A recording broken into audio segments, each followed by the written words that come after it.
రాజుకి నట భంగిమవో ధీంతన తోంతన శంకరునికి సంకీర్తనవో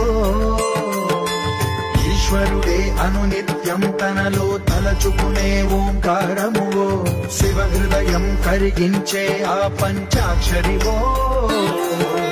నీ మదిలో